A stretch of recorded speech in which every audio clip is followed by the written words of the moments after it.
Okay. All right. And I'll just screen share.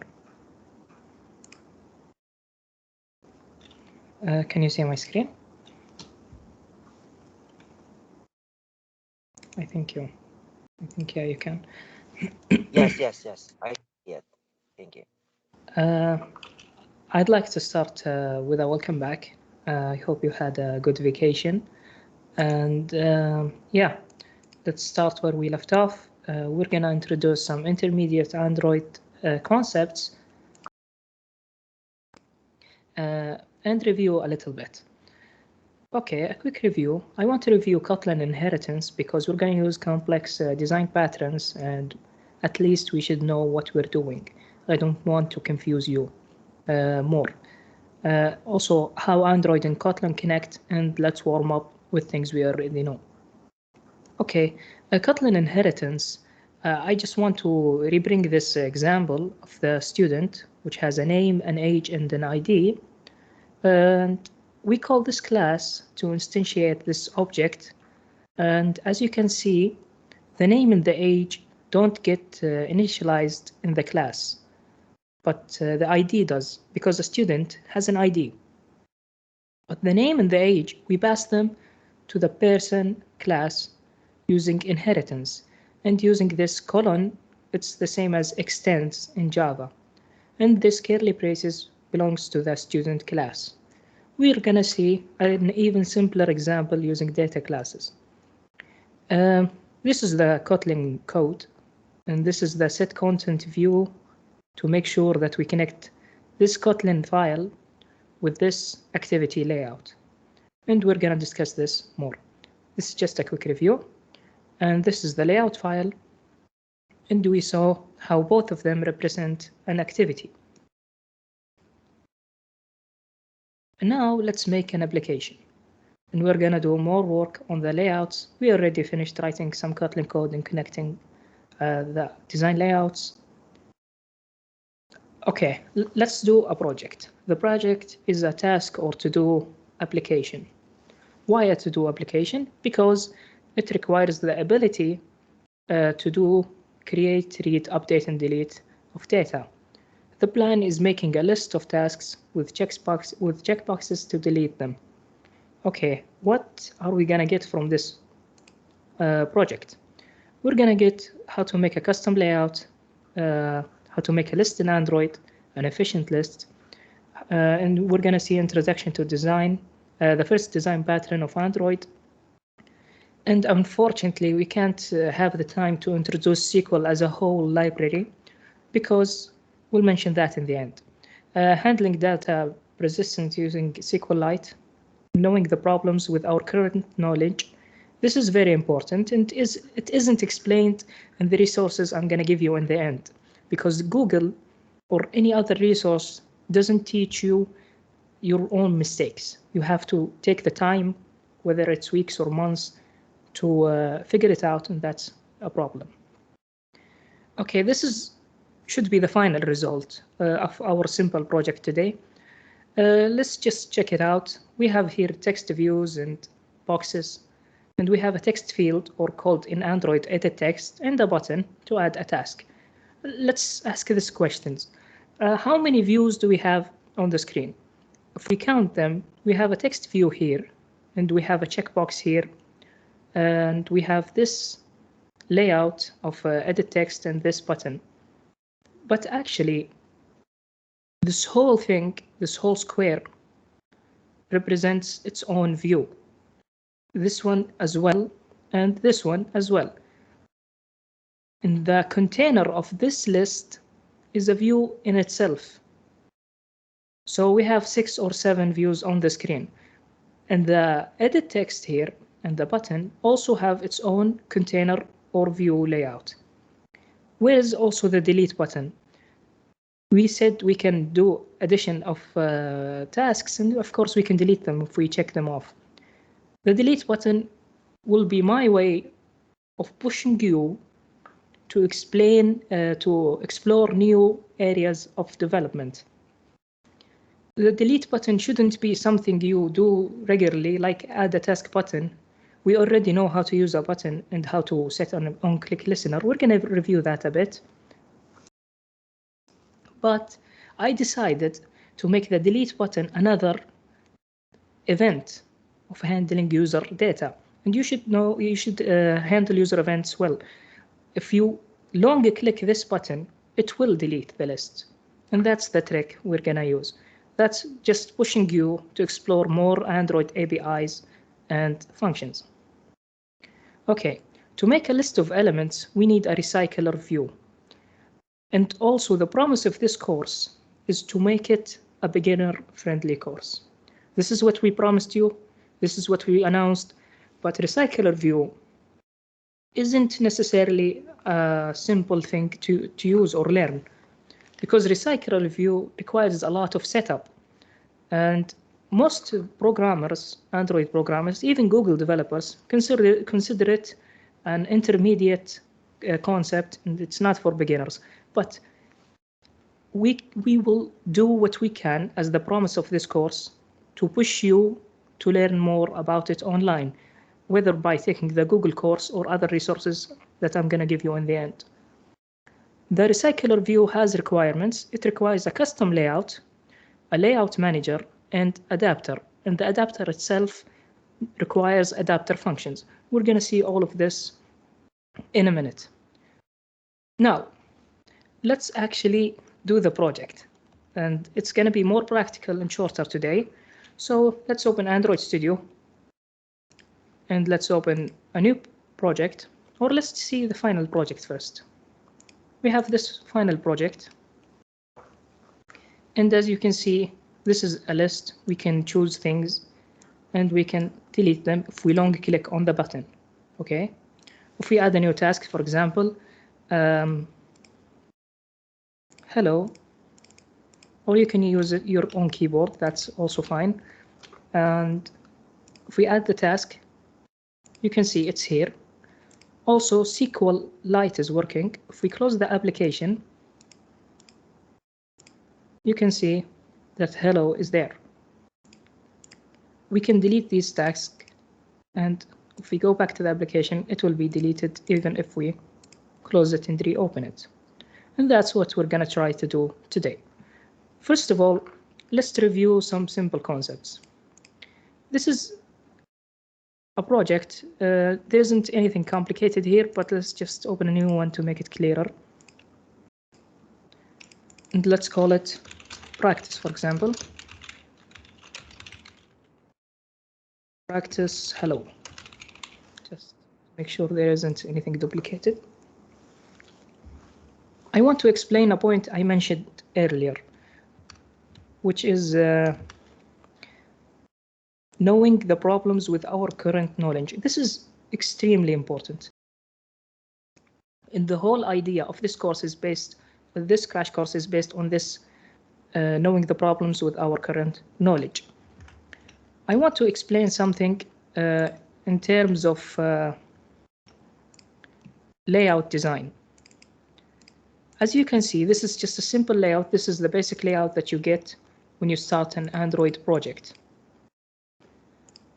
And the problem with this is there is so much happening in the background, you don't see how it affects the users until you make large applications. First of all, we remember constraint layout. Constraint layout places elements on the screen based on these lines. And it's very, very unique because you can place elements however you like, in which shape or any shape you like.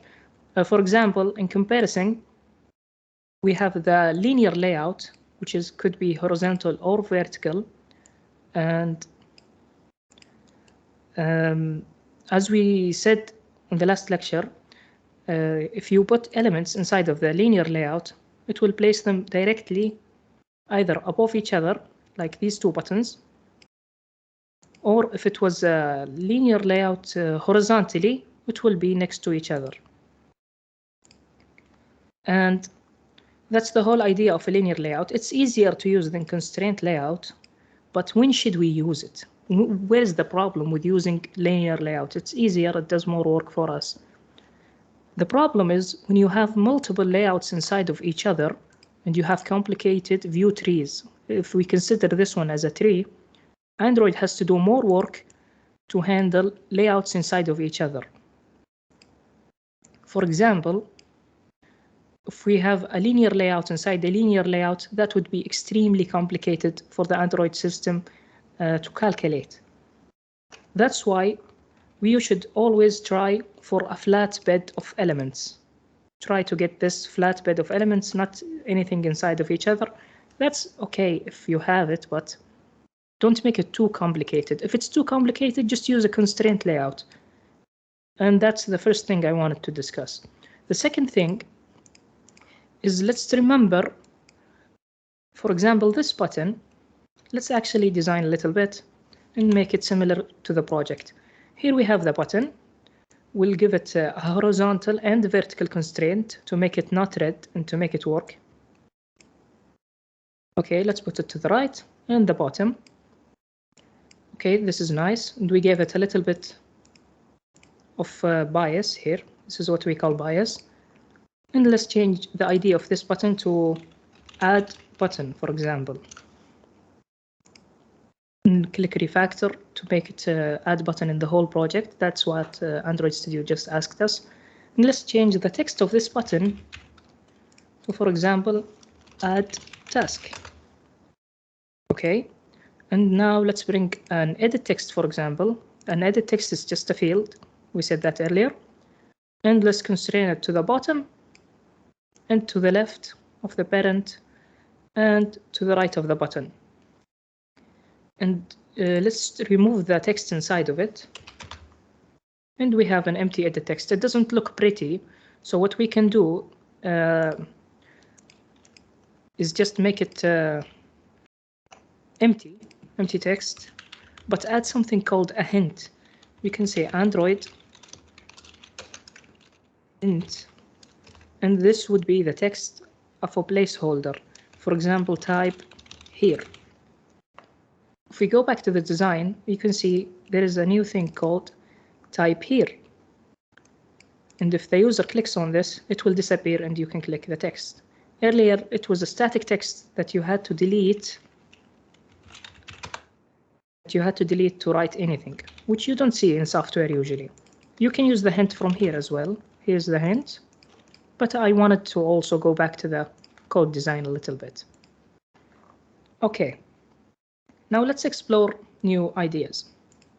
First of all, let's call that button. If you remember, last time we said Kotlin has a great function called private lit init var, which means you declare the view at the beginning of the class and then use it outside of onCreate. Of course, it has to be initialized first. Okay, so let's start with the button private lit init var, and let's call it my button, for example, and it's of type what, or inherits from button, and that should be it for this. Let's start with onCreate. As you can, as we said earlier, this is where the project starts or the program will run first. We say my button, and let's initialize it. The button is nothing but a view on the screen, if you remember. So how do we initialize it? We say find view by ID. Okay, here is the view. What is its ID? It's always in the resources.id, and we give it the name of what? Add button. And as you can remember, that's how we used our button. We give it a set on click listener. We can say a toast.make text. If you remember, the toast is that simple message that will be at the bottom of the Android system. We give it the context. The context is very important. It just means that we are in the onCreate of the main activity. It just gives the location of where you are currently is. Just say that for now. It's more a complicated subject. And the text of that toast should be I was clicked. And we saw this last time. Just wanted to make sure that we all know it. And the length of the toast, we can take it from its own class, toast.length long, for example. And if you have a toast, you have to say .show or it won't show. That's just how the toast class is designed.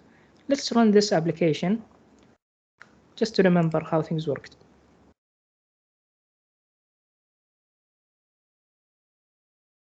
Okay. When we click it, we see here I was clicked, and it's a long message. Last time we had short. Okay, let's do something more useful. For example, this text box, if we write something in here or a task, for example, we're setting up with a project, and if we click the button, we want this value. Okay, first of all, let's make this go to the leftmost because I like it better that way. And let's give it, open the attributes from here, cancel our search of hint, and let's give this an ID of ET edit text, and that's just a convention. Edit text of task, for example, okay? We refactor it, and this is the name of the ID. And let's give this a bias to the left to stay away from the edge of the screen. And let's go back to the code. We do the same thing. We duplicate this line, Control or Command D, and it's my edit text. And call this whatever convention. You're probably gonna have your own conventions when you're finished. It's a type of edit text, inherits from the edit text class, and the find view by ID. And its ID is what? ET task. Now, why did I go through the trouble of repeating our steps of 2 weeks ago? Because I wanted to explain something extremely important about the view trees. First of all, every time you say find view by ID, the Android system will go through all the elements of this tree to find the view that you want every single time. And that's very expensive for the performance. So they figured out a new way of getting layouts. It's called data or view binding.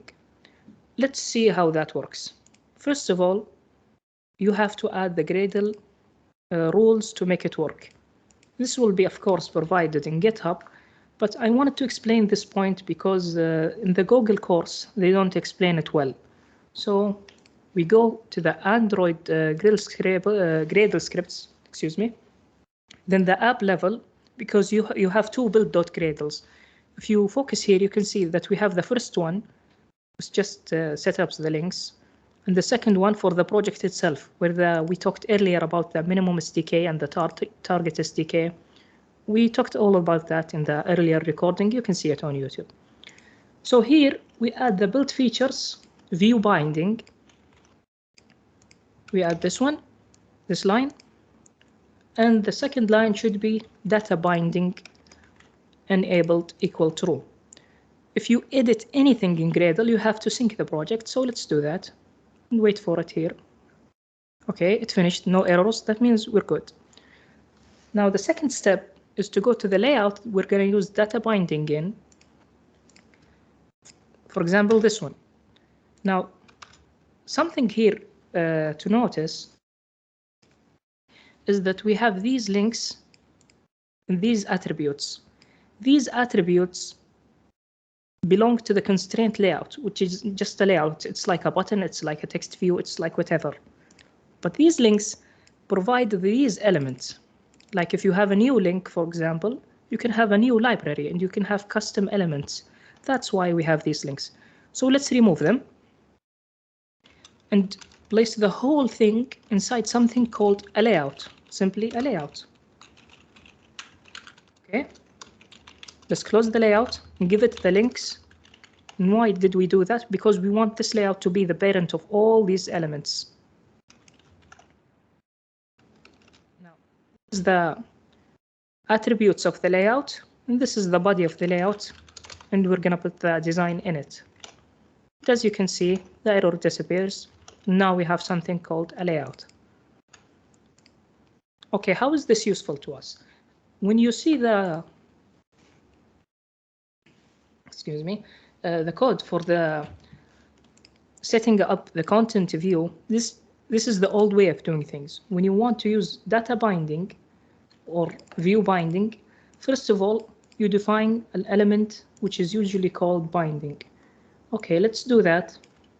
Let's say private letInit var binding, and then the compiler itself will generate a class based on, or an object used based on the name of the activity.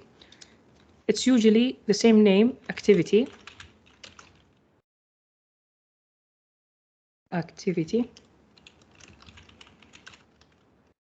main binding.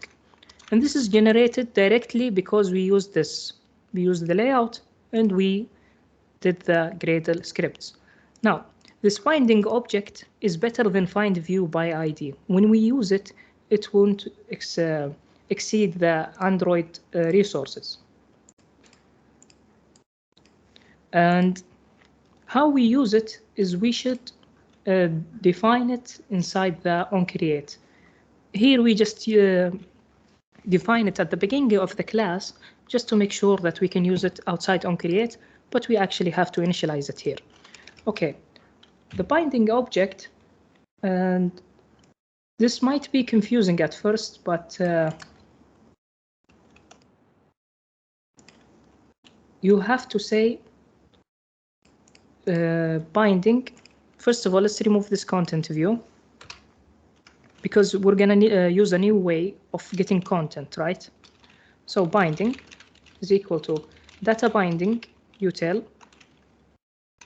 data binding util,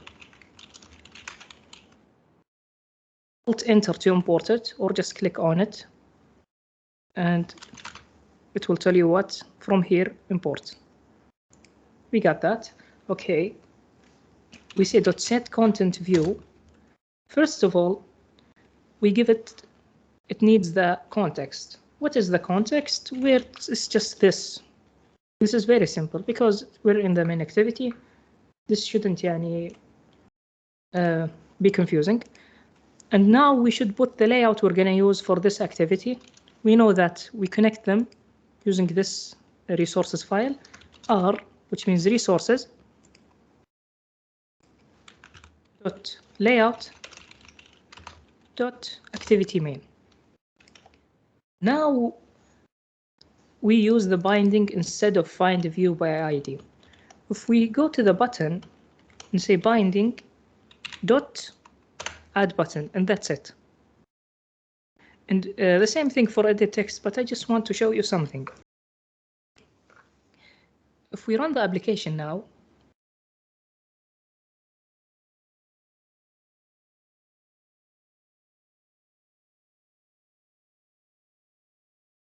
as you can see, it says I was clicked. But the beautiful thing about binding is we can directly remove the button and remove its declaration up there and use the binding directly, binding dot my button.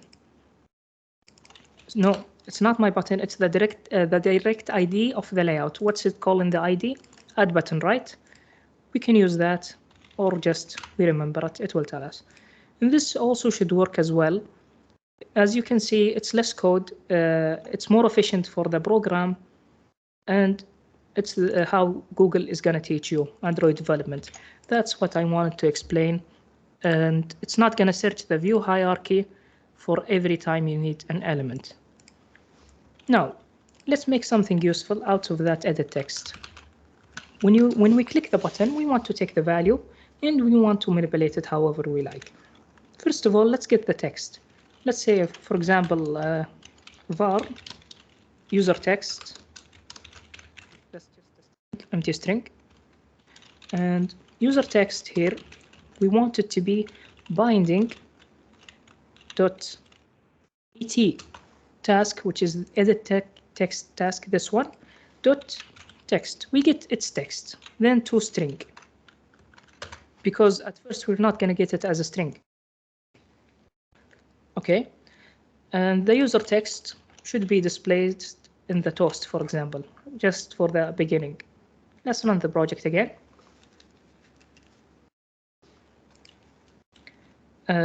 Hello. As you can see, we got the text here. And this is what I meant when I said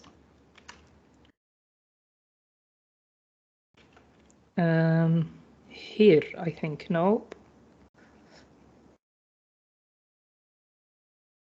Knowing the problems with our current knowledge. Find a view by ID was limiting us to be better Android developers. That's why I explained binding here. Okay, now let's actually use a recycler view. A recycler view is nothing but, let's close the emulator to the left, and yeah. Recycler view, you can find it here in the containers. And let's go back to design better. And it's just a list view that holds elements. It's a more efficient list view. I'm not sure if list view is deprecated. Yes. Yeah, you can still use list view, but don't use it because it's not efficient.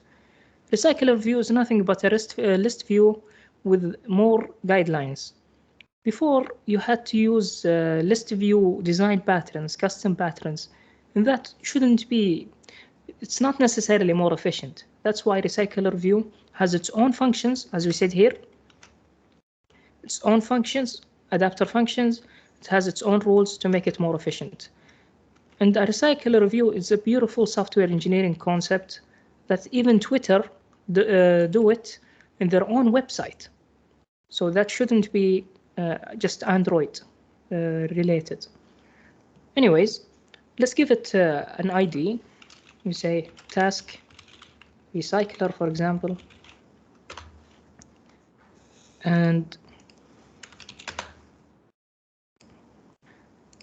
here it should wrap the content, wrap content. That means it will be as long as its list and as wide as its list. But we don't want that actually. We just want to make it smaller to design it well. And let's put it to the right of the parent, left of the parent, to the top, and to the top of this list, this two elements.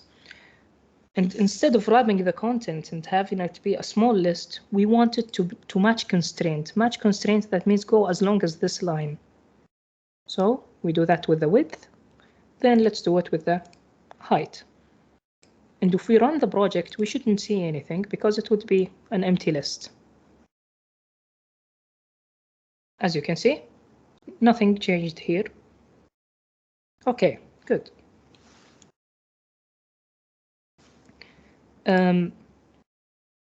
Let's go back to the slides. You can see we need a custom layout. How do we make a custom layout? We go to the resources or to the layouts directly, then new layout resource file and call it task item, for example. And I want to explain why we did this.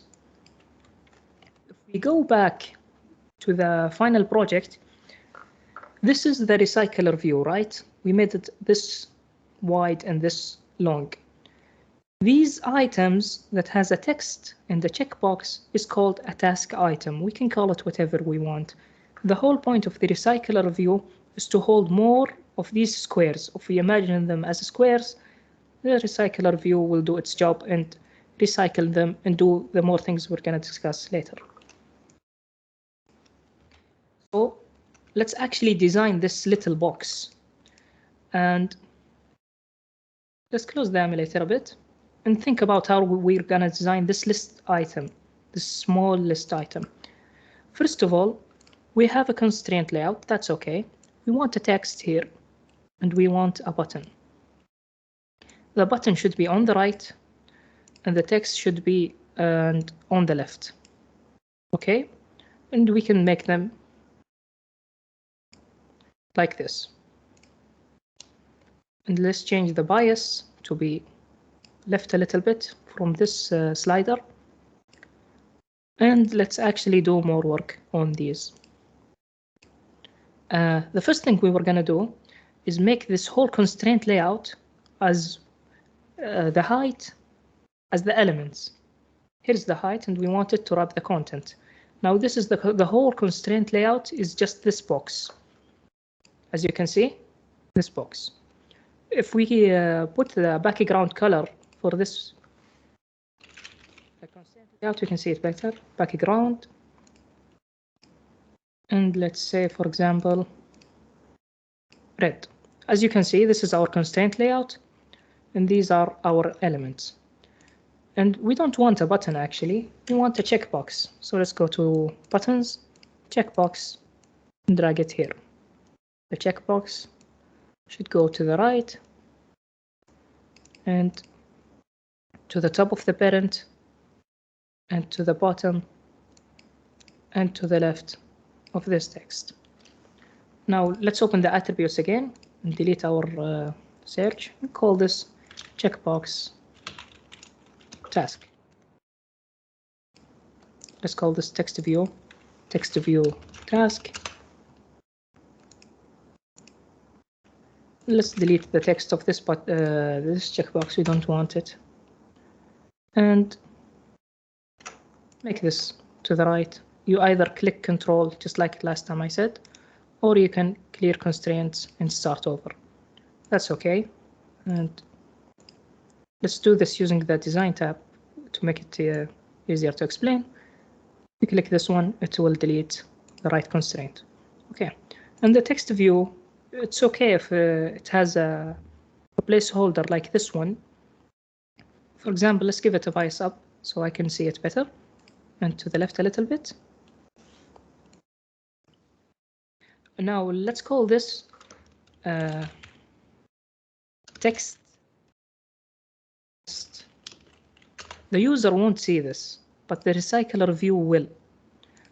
First of all, let's remove this color. It's very ugly. Background color of this constraint layout. And now this is normal. I want this text view. I click on it from the left, and I want its color to be black. Of course, I can do this here. I can say Android, then text color. Then we can say black, for example, color/black, or I can say the hex code, which is hound or pound or hashtag to 0000000. Android has a color picker, and you can use anyone online, any color picker. If we go back to the design, you can see it's black now and clearer. And let's change the size, text size. And it's 14 SP. Let's make it, for example, 16 SP. Now, this is the custom layout that we talked about earlier. This is making a custom layout that the recycler view needs. This is the whole box that will be used multiple times in a list. Item 0, item 1, item 2.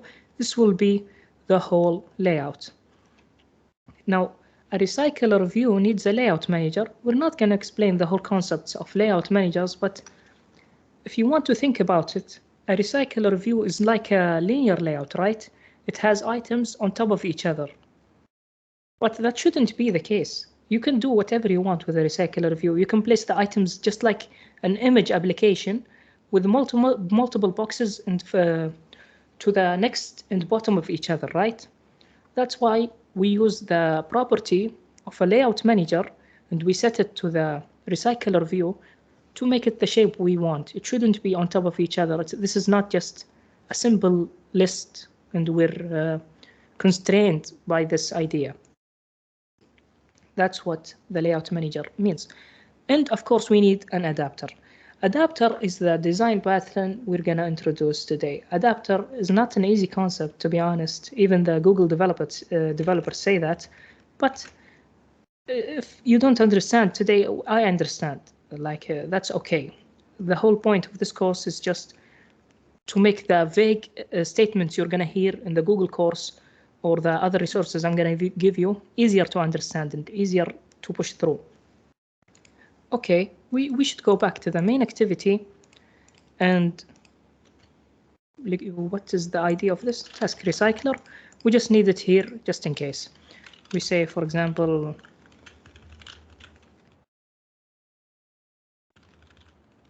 a recycler view, and I want to define actually the recycler view just because we're going to use it a lot, not just like the button, and I don't want to write binding every time. So let's call it my recycler. And what's its type? It's a recycler view. And here we define it, initialize it, binding dot task recycler. And that's the setup for the recycler view. Okay, and the recycler view needs a lot of elements to work. First of all, it needs an adapter. So let's make the adapter first. We go to the Java files here, which means just the code. It's not necessarily Java. This is a Kotlin file, right? It's just the Android Studio calls it Java. Maybe this will be changed in the future. And we make a new package and call it, for example, recycler elements.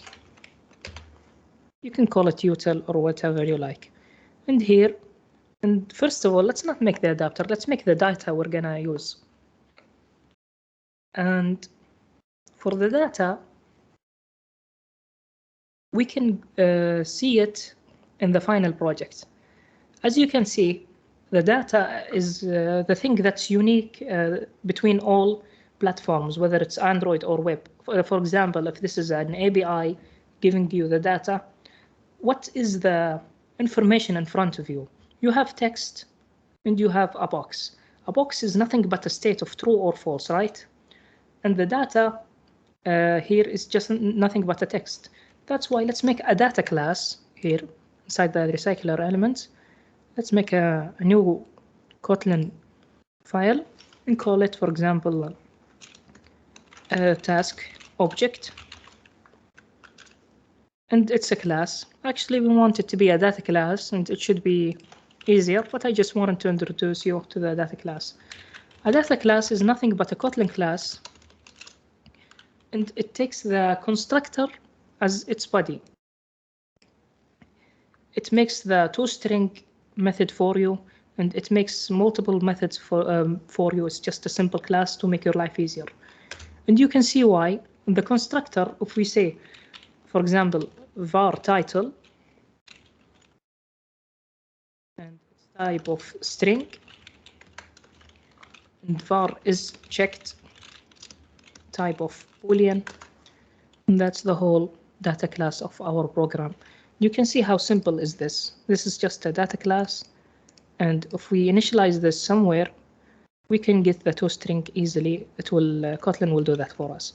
We based this data class on these elements. This is the title, and this is the state. And that's the whole idea of this data class.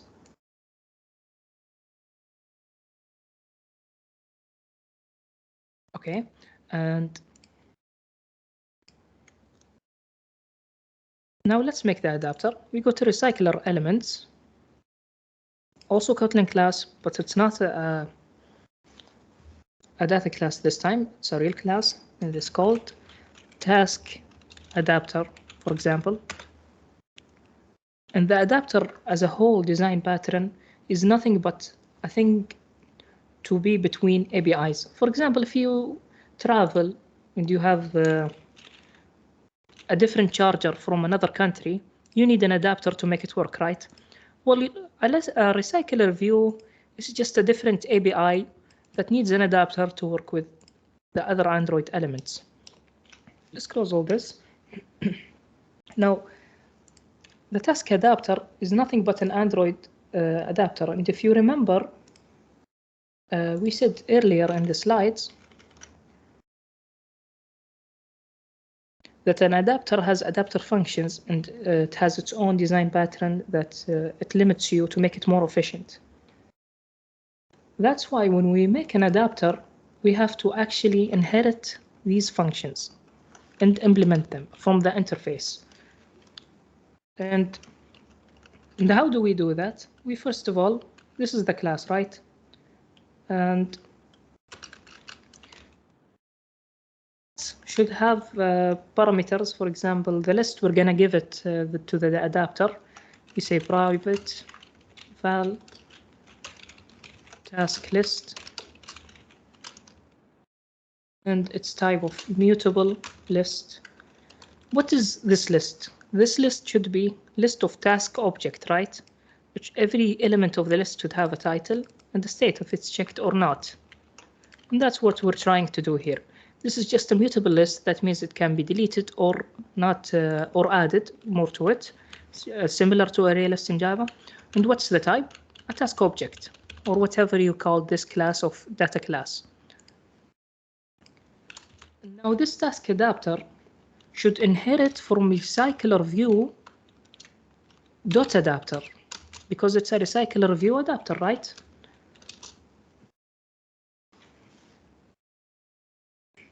Excuse me. And this adapter, it has to have something called a view holder, task adapter dot task view holder. And the view holder, let's first actually use it, then explain it.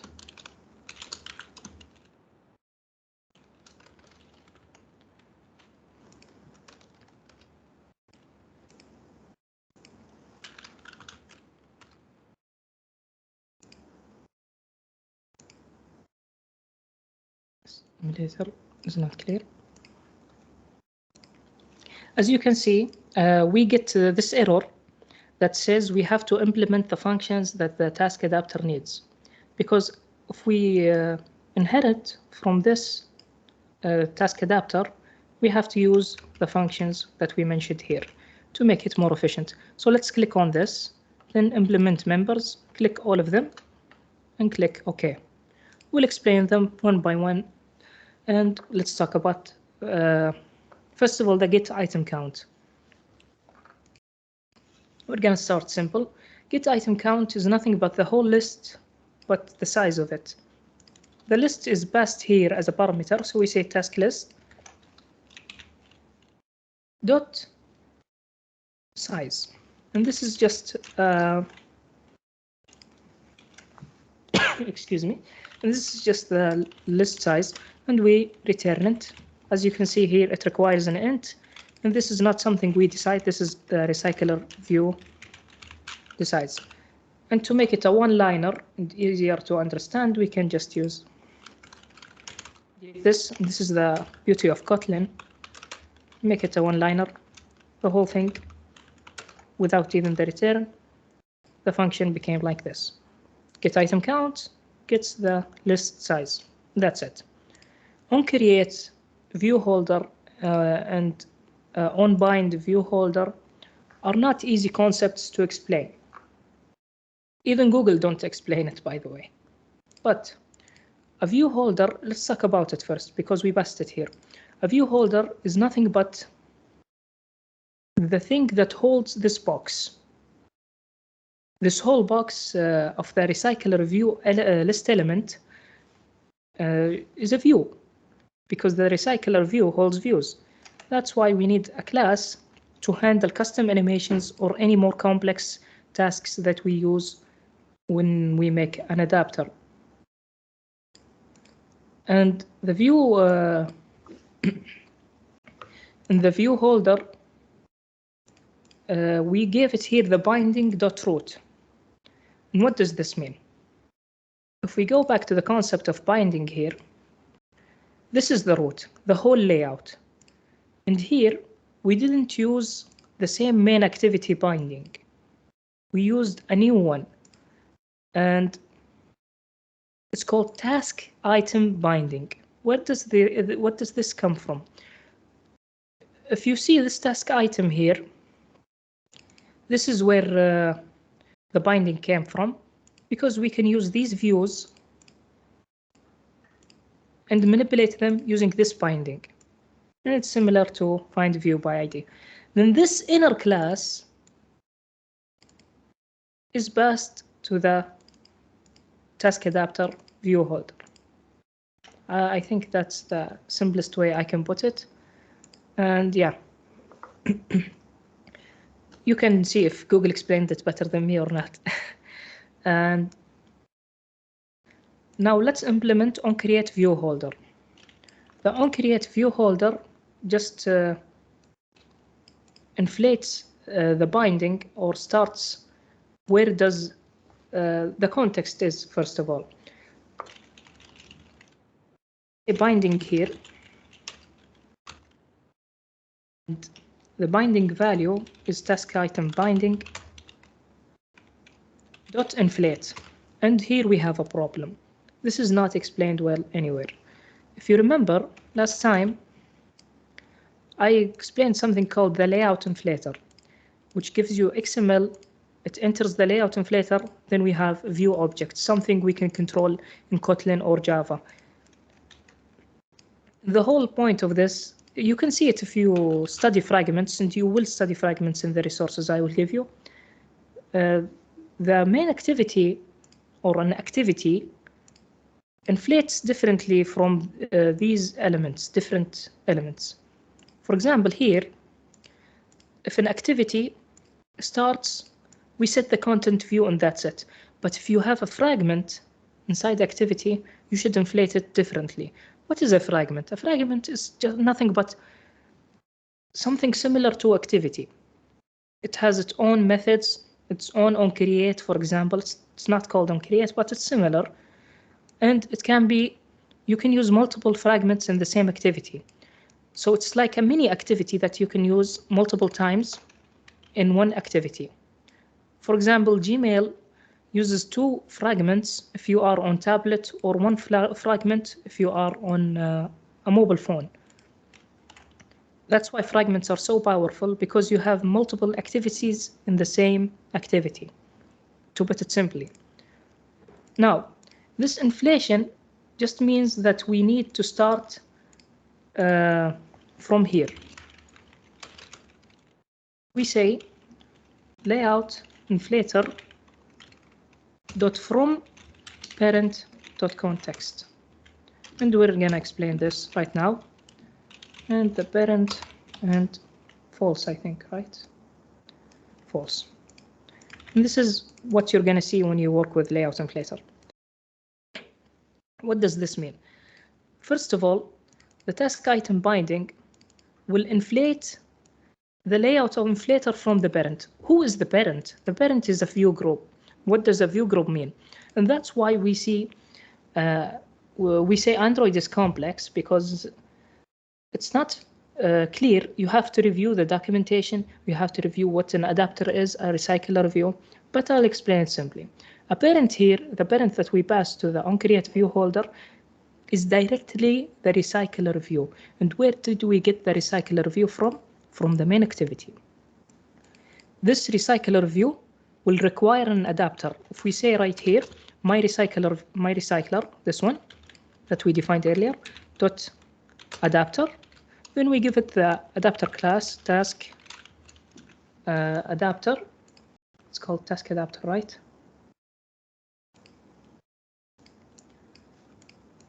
Task adapter, yes.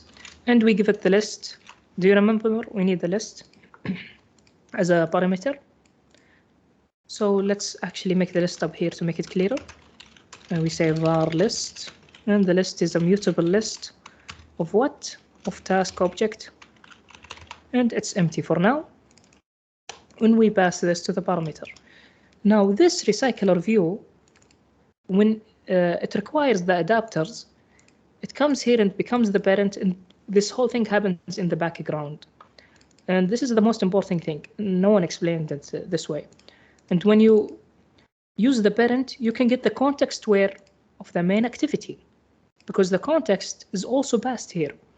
When we defined the recycler view, we took this context, right? The binding took this context, gave it to the recycler view, and the recycler view gave it to the adapter. And that's why the layout will inflate where? In the main activity. Okay, inflation means setting up objects to be on the screen. Where do these objects go? Go to the parent, which is the recycler view, and attach to parent false just means do not show the element until this code has finished running. This can cause errors, and this has a lot of debate in the Android community. That's why it's false by default. And now we need a task view holder, because we're gonna try the onCreate view holder. We're gonna create it. A task view holder, and it takes, what does a task view holder take? We said here, it takes a binding. So binding. And we get an error because this needs to return it. Now we have a create view holder. We created it. We gave it the binding. What is the binding? We got the context of the main activity, and we passed it here. And as you can see, this also inherits from the view holder of recycler view and gives it the value. This is not necessary. Just like we explained inheritance at the beginning. Okay. And now let's set up this. We set up this one and this one. Let's set up the onBind view holder. The onBind view holder is where we can manipulate the elements of the list. For example, if we have this box, let's see here. If we have this box, this is different. This should be different from the one below it, right? Like this one can be false and this one can be true. The data should be different. Where is that manipulated? It's manipulated in the onBind view holder. And that's the whole idea of this function. First of all, let's get the current element. How do we do that? We say the value of the current task is equal to the task list with the position. And this is where this is different. If we say position 0 here, we will get this element. If we get position 1, we'll get this element. And that's where are the states of these elements? It comes from the list. The list, this one that we made here. We have multiple elements. Each one has its own data. That's why now we can use this. Now we're going to use the holder, which we get by default from the function, which means the whole box of this view holder. Holder dot binding dot apply. And we have a problem. Excuse me. We have a problem with this binding because it's not defined properly here, right?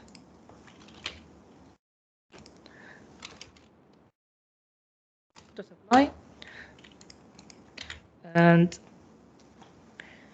what does this mean? Dot apply, as you can, I will give you resources like I promised that explains this Kotlin functions, but it says instead of saying holder dot binding every time, dot, for example, which element we want to manipulate. We want to manipulate the checkbox task.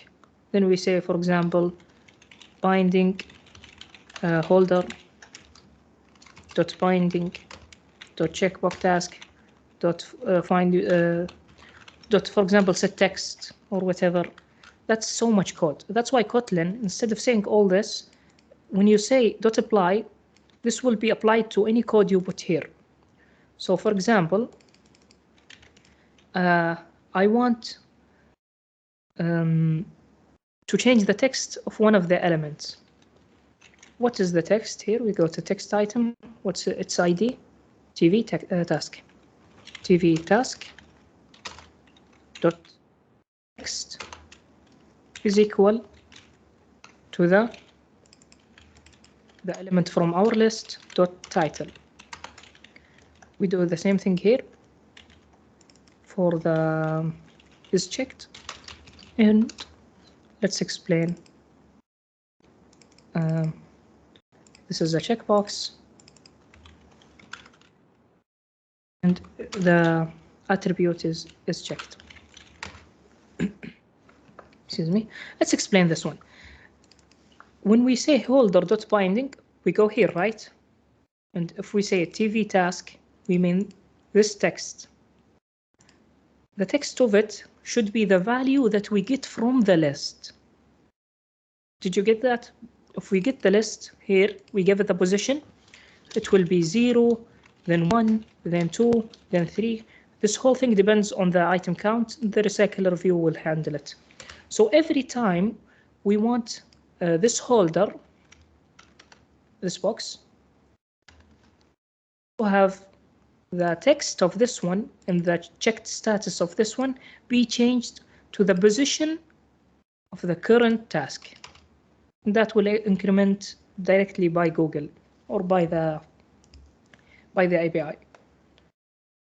Okay, this should be okay. Now we want to implement one more thing here called checkbox task dot set on click listener. And if we click this, we want to change the state from true to false. The checkbox task, sorry. We say if we click on it, we want to change the list value. We say the current task dot is checked. We want it to change to current task dot the opposite. And the idea of this, if it's true, it will be false. If it's false, it will be true. So we just change itself. And I think this is enough to make it work as a recycler view. Let's just check our work and let's give it a list element. And let's make actually some variables here.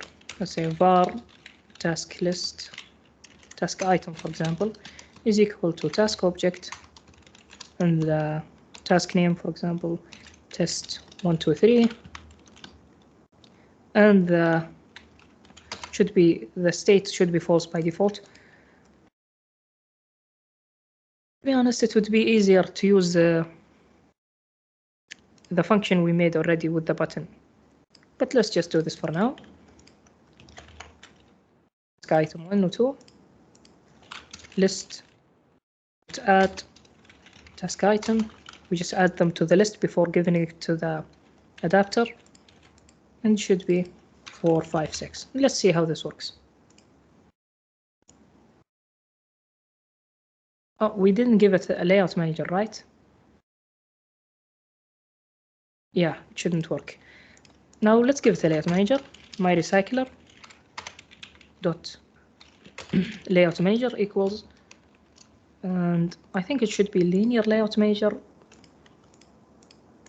and linear layout manager class. Yeah, linear layout manager. We give it the context. The context is this.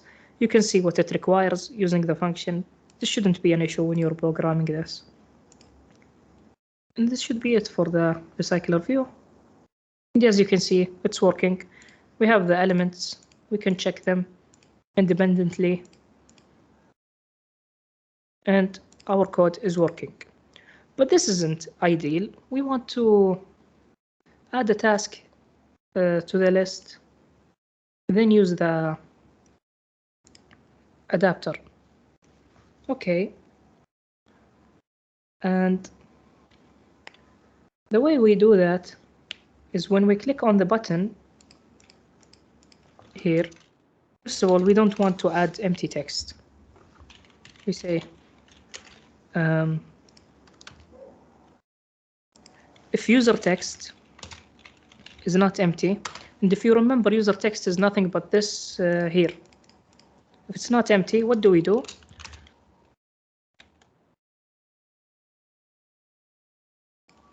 We create a task, this task here.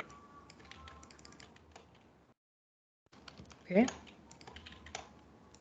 We create a task item, and the text of it should be the user text. And it should be false by default. And then we add the element using the adapter. But we didn't set up any function to add an element to the adapter. For example, what we did here, the recycler view will run, but with a static list. That's not ideal. So how do we do that? That's very simple. The task list itself is just a list, so we can add elements, right? So let's create a function here and call it, for example, add task.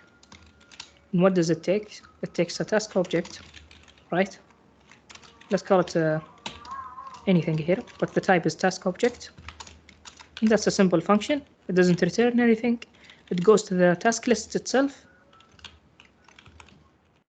Then add the task. That's very simple. But the recycler view requires you to say a function to make it update the list. And that's nothing but notify dataset changed. This reinstantiates the whole list. It's not ideal, but you can use also notify item inserted. You can see that there. Let's go back to the main activity. And when we have a new item, what do? We go to the adapter, my recycler, dot adapter, dot add. What is it called? Is it called add?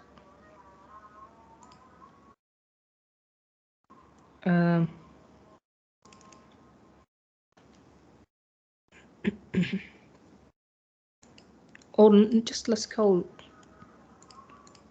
the add task. It's this one. Adapter right away, right? Let's define the adapter first at the beginning of the class to use it multiple times. That's why it's a good idea to define it. To do adapter. It's of type task adapter. It got it right away. So thanks Android Studio.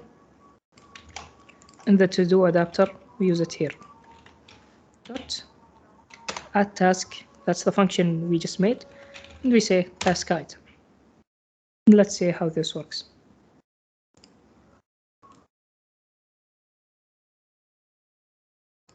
Okay. And let's say do work, for example. Did we just crash? I think we did. No, it worked. Okay. I was like, that was weird. Why did we crash? Anyways, as you can see, it's working. Now I want to explore the idea that I said earlier about deleting items. And how do we do that? First of all, this button, I wanted to use it as an add and delete as well. And the idea to use that is just to try new APIs. We say binding dot add button dot set on long click listener. And you can see that's a simple idea. It's just a long click listener instead of the normal click listener. What does it do? It should delete something. Here, it gives us an error. If you review the documentation, it just needs a boolean that says it's working, so return true. Kotlin, when it finishes the code here, for example, if we say toast dot make text and this long clicked toast dot length long dot show. It just says that the long on click listener didn't work, so return true. That's what it's saying. So let's try this code. If we long click on the button, it does another function of the normal click. I just wanted to explore this idea with you. And now let's make it delete something from the to-dos. And that should be our final thing to do here today.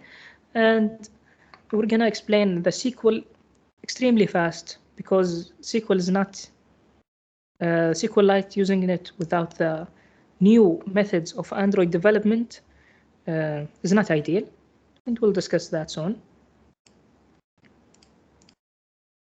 And let's go to the adapter and actually delete something.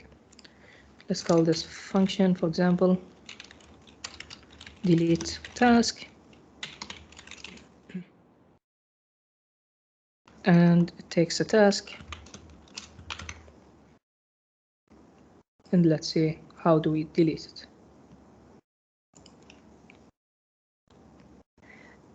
the way this should work is to go through all the list elements, which is task list, for example. We don't even need to pass anything here because we have the list already. And it could be true or false because here, when we click on it, it changes, right? It changes the state of the list, as we said earlier. Changes the current task using the view. Okay, task list, we can use a function from Kotlin called remove all, which will save us so much code if we try to remove an object. And we say, for example, if it dot is checked, it will remove it from the list. What does this mean? It will go through the whole task list elements and it will remove everything that we check here. For example, let's say test 1, 2, 3.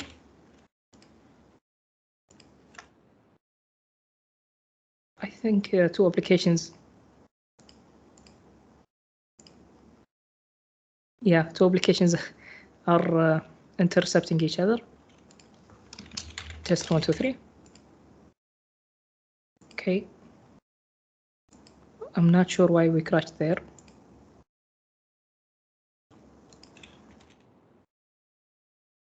Let's see the logcat of that one.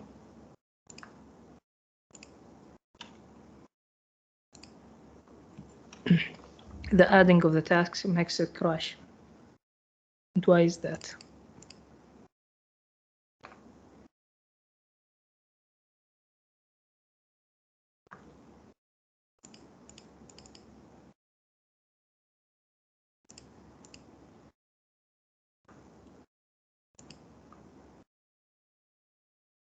Okay, we have task object. When we add it to the list, that should be it. So why is it crashing?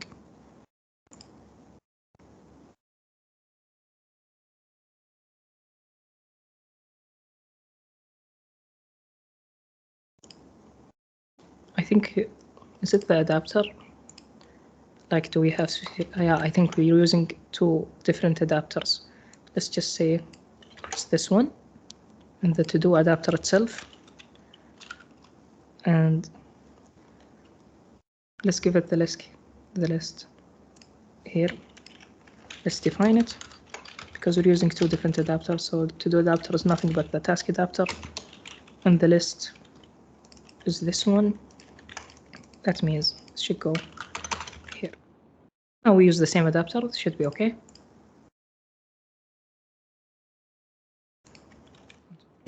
Yeah, it works now. Okay, that was a silly mistake because we were going fast. Okay, 5, 4, 6. Okay. If we click this one, what will happen? I'm going to explain the code we wrote earlier. When we click on the view, this view, not only does it click and makes it a checkbox, it will change the state of the data of this task item. Sorry, this one. It will make it true or false. Now, if it is true, it is checked, and it here is just a shortcut. That means this object. It is similar to this. For example, if you say this, this is just a Kotlin way to help us shorten the code. Now, on long click, what do? We want to delete every element that we checked that we did the to-do, right? So let's say here adapter, to-do adapter, delete task. This should delete everything that has a checkbox on it. That means it's done, right? Okay. Now let's say, for example, study math and study programming.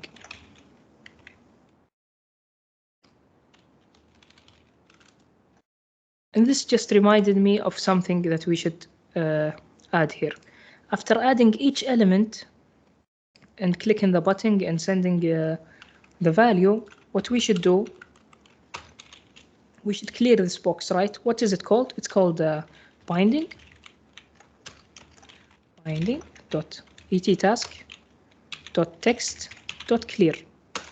Let's see the difference of this simple line.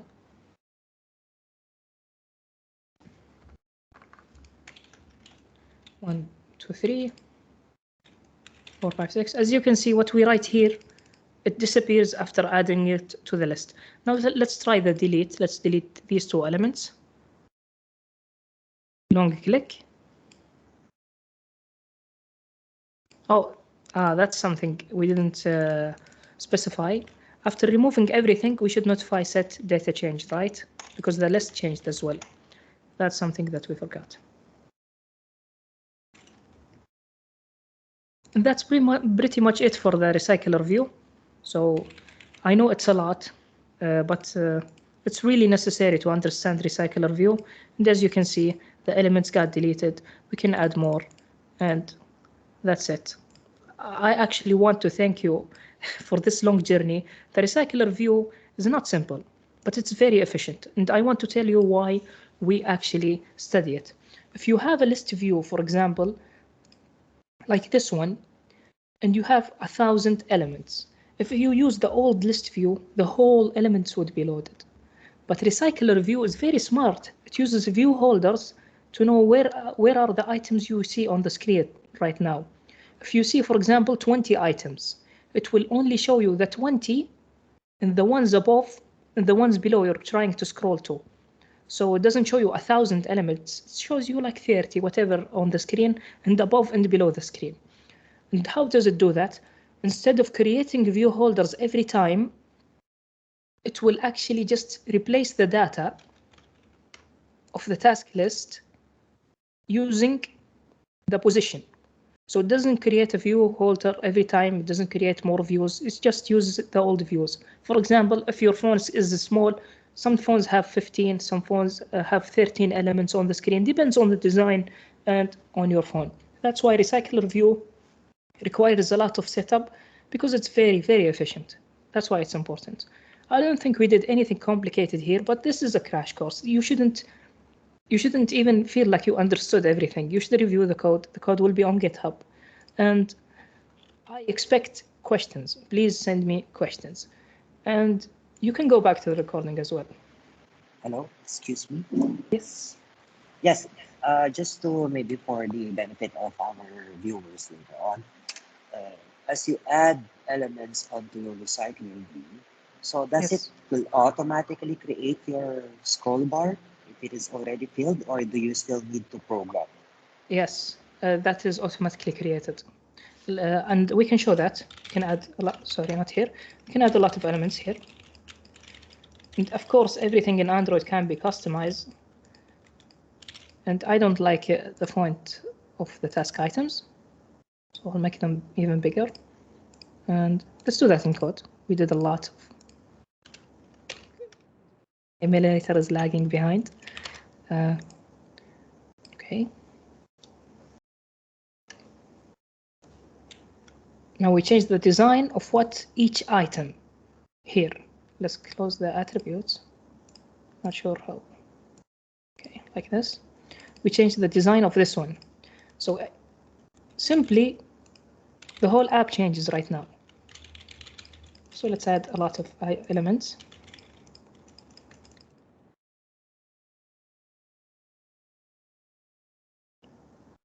Okay, and the recycler view, as you can see, does everything for us. Of course, you can customize even the animations when the items are added. That's just too complex to explain here. Any other questions?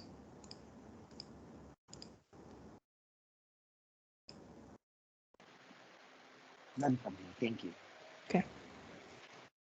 The recycler view is done. I want to explain how did we make the whole app persistent. We covered the custom layouts, the layout manager, the adapter, and the adapter functions, and we tried to make it very simple. And I want to see, yeah, okay, let's see the SQL code. I can't write the whole SQL thing, but what we can do is I have a project ready, I think. Where is it? It's this one. Okay. And I want to explain some concepts. The reason I'm doing this, and instead of writing it like the recycler view and explaining every line, is as you can see here, let's go to the documentation of Google themselves. And let's write here SQL Lite Android. Always refer to the documentation because Android changes regularly, like no other system I've seen. And you can see the caution here. Here, the caution says, although these APIs are powerful, they are low level, require great deal of time and effort to use. There is no compile time verification of raw SQL. That means your app will crash. And the whole point of Kotlin and modern Android development is not to crash. And you need to use a lot of boilerplate code to convert between SQL queries and data objects. We highly recommend using the Roam persistent library. I'm going to give you an Audacity course, which is completely free, that will teach you the whole design patterns of Android and the modern Android technique. The whole course that I made is based on you having enough knowledge to go through the course. Google doesn't explain, Google developers don't explain everything well. That's why I'm trying to give you the basics at least. They will teach you Roam, which is so much easier than what we did here. But I had to do it in the old way, SQLite, just to prove that we can do it. It's not an ideal way. For example, this is the main activity. As you can see here, differently, we have something called a database, a task database helper. And it takes the context of the main activity. This database also is used when we need a cursor. A cursor is nothing but an element. If you imagine that you have a database rows like this, the cursor can go from one to the next and read them or delete them or whatever you want. That's the whole idea of a cursor. And as you can see here, we use the with function of Kotlin, which will also give you resources on, and it has a loop that moves to the next elements, get every element of that database. As you can see, this is so much complicated for a database. That's why Android replaced the whole thing with with Roam database. Roam is very easy, to be honest. And here we have the same code that we had earlier. The only difference is that every time we go through the database, as you can see here, as I explained, we get the task objects. It's just a list. This is the list that we passed to the adapter before. It was an empty list, right? Now we're not going to pass an empty list. Here I even named it list again. This is the list, and this is how we pass it to the adapter. But you can see as well, we pass the database reference to the adapter, which is completely horrible. We don't want code even in the main activity. The modern Android development doesn't even support having business logic here. We should only create views. We should only care about these elements, these views inside the activity. The activity should be different from business logic. That's why it's horrible. And let's go to the adapter of this project. As you can see, we have the same thing, add to do, delete to do, but with a little bit of manipulation to make it also delete in the database. For example, if we delete an element here, as you can see, remove all, this is it. But we also delete, use this function delete data. Let's see delete data. Delete data uses the database read object, database, which we got from the constructor of the main activity. And this is the selection, how to use SQL Lite in Android. This is like the query and database readable object. Delete the table name and the selection. We have one table only in the whole project, and I will explain that soon. And you need array of text because it doesn't take strings, it takes character sequence. And you can see how all this code is because it doesn't even handle strings. That's what this function does. It just goes to the database, goes to the table, takes the selection, which is the column title, then takes the text, which is the element that we try to delete. And that's how we delete in SQL. and writing data to the database. Here we didn't do it in an ideal way. The way we did it here is we deleted the database each time we save the whole project. And it's not ideal, we can just add them one by one. This is the same as the code above, except if we say null twice to the selection and the element we want to delete just deletes the whole database. And what it does next is goes through the whole task list of the adapter and then add it to the database using the map function, then insert. As you can see, this is extremely complicated. For SQLite should be simple. That's why Android changed their APIs. And I shouldn't recommend anyone to even read this code because you're not going to use it in the course. But it was required and it's fun to challenge yourself. This is the task database helper. This is just nothing but uses a SQLite helper. As we said earlier, an adapter requires its own functions. The SQLite helper requires its own functions. Here's the create, upgrade, downgrade of the database. This is all boilerplate. You can copy paste it from the documentation itself. It doesn't help you, except if the database version should change if each time you use the each time you migrate to a new version, this has to be changed. That's the only information I can give you. This is just the file name on the disk. You can see the Android saves it on the disk. And then we have the task object. Instead of making it, here's the task object, the same. And here's the task. The task is nothing but the structure of the SQLite. That's the whole idea of the old way of doing SQLite. Okay, now you might ask, why didn't I show you the new way, which is the Room database, right? Room database is part of Jetpack Compose. Jetpack components. And Jetpack components need to work together. As you can see, we have so many things to do when we start working with Room. I need Paint for this. This is going to be the whole idea of the Android course outside the modern Android development. When you have a model, that's just data that you can get from the cloud or from the device itself.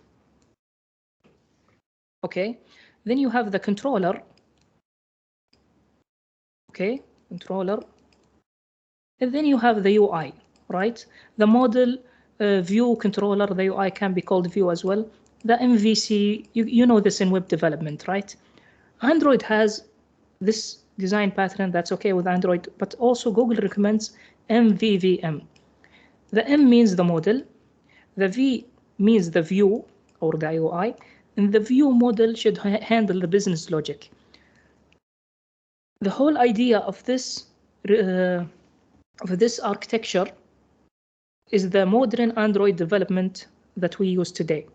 Modern Android development requires you to use these design patterns that you need to make a real working, efficient, scalable application. For example, Room, which is the database that we use for SQLite now, requires live data. And explaining live data itself can take hours. That's the whole idea why I didn't use Room or live data. And these both are part of Android Jetpack. And that's the whole idea why I didn't use it. That's pretty much it for what I wanted to cover. Let's see the application one more time using SQLite. As you can see, it's persistent and all is good with it. If we delete something, then we open it again, it's deleted, and it uses recycle review with little SQL code. And as a side note, this whole code, of course, it will be uploaded. I'm required to upload it for you. But if you research SQLite Android, you can still see the code I wrote. Here, they explain to you how to do the old SQL way. This is similar to what I showed you, because you should always go back to the documentation. This is, as you can see, copy-paste directly. And after that, you should learn this API. I don't recommend it, actually. But if you want to learn an API, I can't explain you all the APIs of Android, of course. And yeah, that's pretty much it for the whole project today. Let's continue with the slides. If there isn't any questions, of course. Okay, as a wrap up, we covered a lot. We covered Kotlin, Android system, views, handling user events, custom layouts, permissions. I think we covered that last week. If we didn't, we'll cover it now. SQL Lite, libraries, we covered it with Gradle.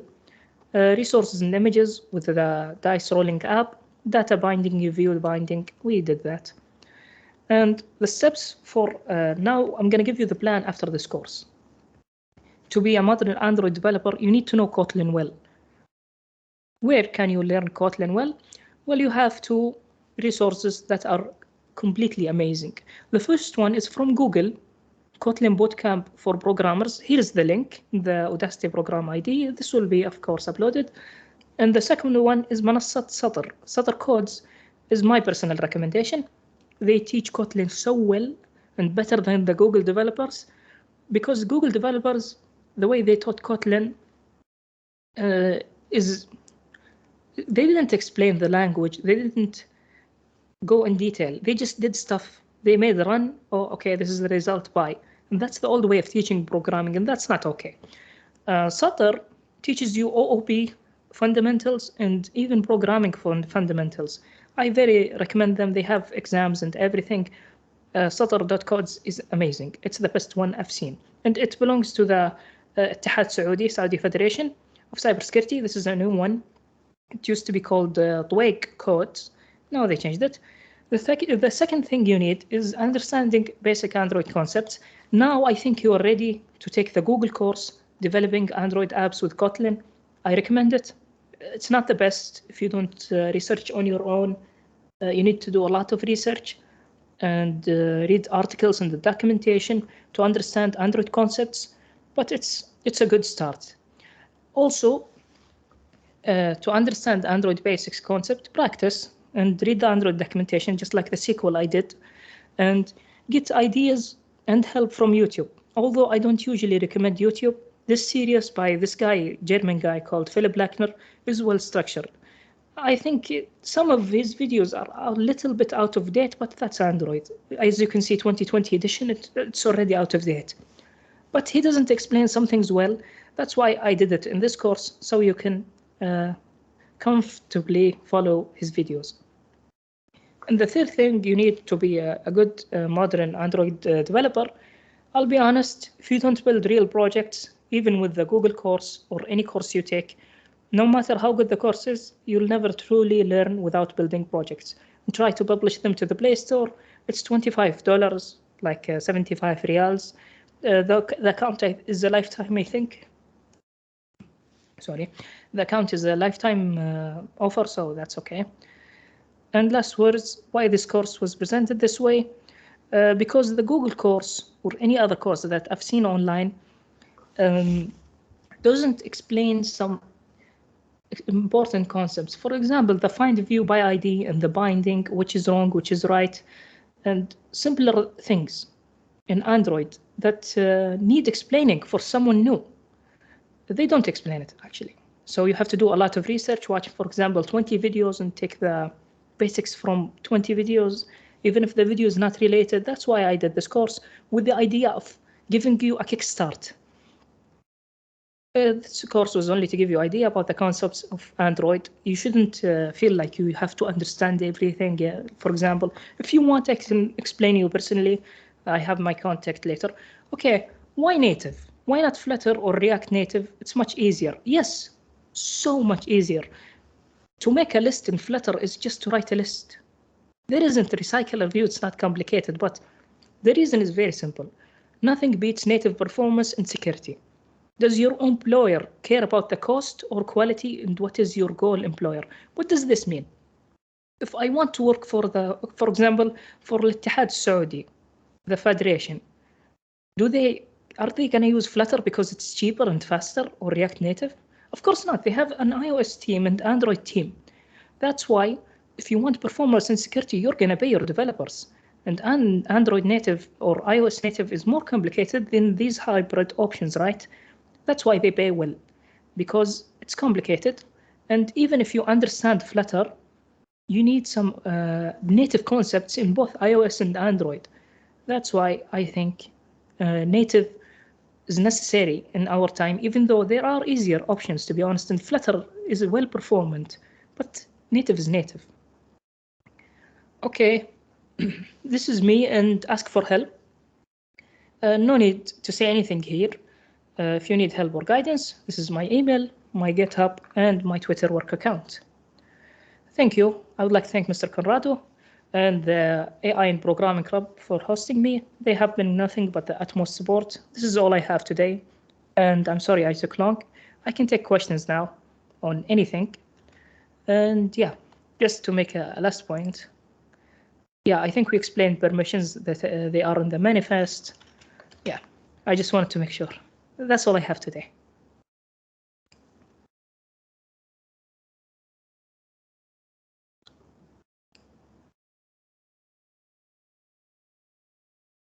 If there isn't any questions, we can just stop the recording.